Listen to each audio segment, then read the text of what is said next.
রাতে জাস্ট এক গাদা স্লিপিং মাস্ক দিয়ে ঘুমাইতে যাই, সকালবেলা স্কিন এমন গ্লো করে মনে হয় যে আমার ফেসে আপনি আপনার চেহারা দেখতে পারবেন।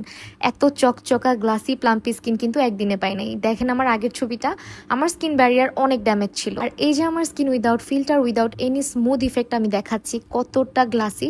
আর এটা শুধুমাত্র একটা ভালো কোলাজেন ময়শ্চারাইজার ব্যবহার করে। আপনার স্কিন কেয়ার গেম চেঞ্জ করতে পারে একটা ভালো ময়শ্চারাইজার, কারণ ময়শ্চারাইজার ছাড়া স্কিন কেয়ার একদমই ইনকমপ্লিট। অলরেডি 2 মাসেরও বেশি সময় ধরে আমি চাফুলের এই কোলাজেন ময়শ্চারাইজারটা ব্যবহার করতেছি। যারা আমার রেগুলার ভিডিও দেখেন তারা জানবেন এটাকে আমি ফ্রিজে রাখি, রাতের বেলা আমি একদম ভারী করে অ্যাপ্লাই করি স্লিপিং মাস্কের মতো। স্কিনকে প্রচুর পরিমাণে ঠান্ডা করে, স্কিনের জ্বালা পোড়া লালচে ভাব কমায়, এবং পাকিস্তানি ক্রিম ব্যবহার করে যারা স্কিনকে পুরো পাতলা করে ফেলছেন এটা অবশ্যই ব্যবহার করবেন। এটা স্কিন ড্যামেজ রিপেয়ার করে, আর এটার মধ্যে অনেকগুলো অ্যান্টি এজিং প্রপার্টিজ আছে, যার কারণে এটা আপনার স্কিনটাকে টান টান করবে, স্কিনের বয়স্ক ভাবটাকে দূর করবে। খুবই লাইট ওয়েট, খুব দ্রুত স্কিনে অ্যাবজর্ব করে, এবং জেল বেসড একটা ময়শ্চারাইজার, সব ধরনের স্কিনে স্যুট করে। আর এটার মধ্যে আছে squalene, red ginseng extract, nicotinamide, niacinamide এবং এসকর্বিক অ্যাসিড, এছাড়া অ্যান্টিঅক্সিডেন্ট। স্কিনের সব ধরনের ড্যামেজ রিপেয়ার করে এই ময়শ্চারাইজারটা আপনার স্কিনকে করবে হেলদি এবং গ্লোই।